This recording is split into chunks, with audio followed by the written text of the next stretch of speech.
Suatu hari ada seorang pria diminta tolong oleh sahabatnya untuk membagikan sedekah ke panti jompo. Maka pergilah pria tersebut ke sana. Sesaat setelah sampai di sana tiba-tiba ada seorang wanita tua bergegas keluar menyambutnya. "Anakku datang, ujar wanita tua itu sambil memeluknya dengan gembira. Si pria masih bingung dan sedikit terkejut dengan sambutan hangat dari wanita itu. Tanpa tahu apa yang sebenarnya terjadi, ia mencoba untuk tetap tenang. "Ibu, maafkan saya, tetapi saya rasa kita belum pernah bertemu sebelumnya. Namun jika ibu membutuhkan bantuan, saya siap membantu," ujarnya dengan penuh hormat. "Nak, kenapa engkau tinggalkan ibu di sini?" "Ibu mau pulang, ibu rindu pulang ke rumah," jawab wanita itu. Pria itu terdiam tak bisa berkata-kata, hanya terpaku melihat wajah sedih wanita tua itu. "Nak, sampai hati engkau tidak mengakui aku ibumu?" lanjut wanita itu sambil terisak. Pria itu tersadar dan memandang wajah wanita tua itu dengan penuh kasih sayang dan berkata, "Ya Allah ibu, maafkan saya." Sesampai di dalam ketika pria itu memberikan roti kepadanya, air mata wanita itu mengalir deras. Pria itu bisa merasakan kekuatan rindu yang mendalam dari seorang ibu kepada anaknya. Saat pria itu hendak pulang, wanita tua itu memegang kakinya dan berkata, "Nak, tolong jangan tinggalkan ibu lagi di sini, ibu mohon bawalah ibu bersamamu, ibu mau pulang ke rumah." Akhirnya pria tersebut meminta izin kepada pihak pengelola untuk mengecek identitas wanita tua tersebut. Ternyata wanita tua tersebut berasal dari keluarga yang tergolong berada. Anaknya bahkan seorang yang kaya dan terkenal.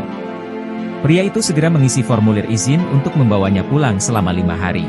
Saat pria itu keluar dari kantor pengurus, wanita tua itu sudah menunggunya dan segera memegang erat baju pria itu seperti takut ditinggalkan. Pria itu berkata, "Tidak apa-apa Bu, mari kita pergi bersama." Setelah sampai di rumah, saat sholat subuh si pria menjadi imam sholat dan saat setelah selesai membaca doa, pria itu melihat air mata wanita tua tersebut menetes. Si pria langsung mencium tangan wanita tersebut dan berkata, "Maafkan saya ibu, saya belum menjadi anak yang berbakti," ujar si pria sambil mengenang sosok ibunya sendiri yang sudah lama meninggal. Pada hari ketiga setelah sholat Isya, saat pria tersebut selesai berdoa dan hendak memberikan salam kepada wanita tua itu, tiba-tiba dia menutup tangannya dengan kain mukena, lalu baru memberikan salam. Si pria bertanya, "Ibu, mengapa tangannya ditutup?" "Selama 2 hari ini, ibu memberikan salam tanpa menutup tangan." "Mengapa hari ini ibu menutup tangan?" Dia menjawab, "Pak, kamu bukan anak saya, bukan?" Pria itu berkata, "Mengapa ibu memanggil saya Bapak? Saya adalah anak ibu." Dia mengatakan, "Anak saya tidak akan berbuat seperti itu.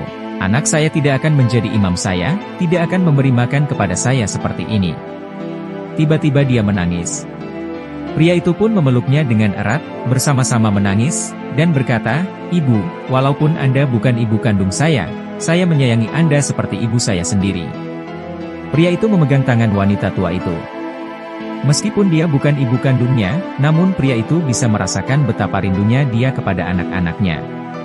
Pria itu melihat ke wajahnya dan berkata dengan lembut, "Bu, walaupun ibu kandung saya telah meninggal dunia, tetapi Anda bisa menggantikan tempatnya.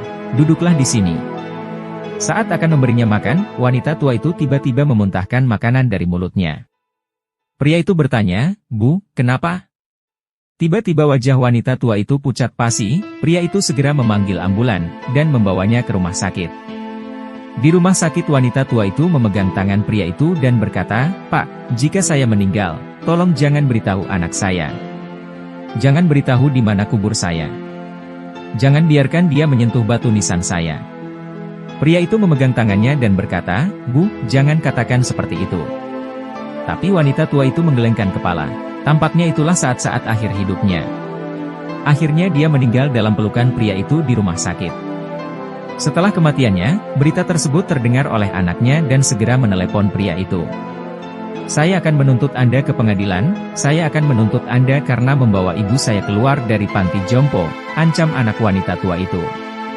Selama 3 tahun dia meninggalkan ibunya di panti jompo tanpa pernah mengunjunginya, itulah sebabnya ibunya merindukannya, tidak bisa membedakan antara pria itu dan anaknya sendiri. Hampir setahun tidak ada kabar berita lagi dari sang anak wanita tua, saat pria itu berada di suatu masjid dan tiba-tiba ada seorang lelaki memeluknya dan menangis. "Maaf, ada apa ini? Anda siapa?" tanya pria tersebut.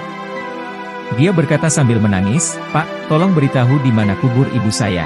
Tolong beritahu di mana kubur ibu saya." Ternyata lelaki itu adalah anak si wanita tua yang dulu sempat mengancam menuntutnya. Dan sekarang lelaki itu jatuh bangkrut dan kehilangan semua hartanya, istrinya meninggal kecelakaan dan dia hidup gelandangan. Si pria berkata, "Saya bisa menunjukkan kubur ibumu, tapi dengan satu syarat, jangan sentuh batu nisannya." Ketika mereka sampai di pemakaman, lelaki itu turun terlebih dahulu dan tiba-tiba terjatuh serta tangannya menghitam dan mulutnya bergerak sambil memanggil-manggil. "Ibu! Ibu! Ibu!" Segera pria itu mengangkatnya dan membawanya menuju makam. Tapi sebelum dia sampai ke makam wanita tua itu, si lelaki menghembuskan nafas terakhir di dekat makam ibunya tanpa sempat menyentuh sedikit pun bagian dari makam tersebut. Itulah akhir hidup dari sang anak durhaka yang telah menelantarkan ibunya sampai akhir hayatnya, dan apabila mata ibumu sudah tertutup maka hilanglah satu keberkatan di sisi Allah, yaitu doa seorang ibu. Semoga kita dapat mengambil pelajaran dari kisah ini, dan semoga Allah memberkahi kita semua dengan kesuksesan, kesehatan, kebahagiaan, kesabaran, dan kekuatan agar kita bisa selalu menjaga orang-orang terdekat kita.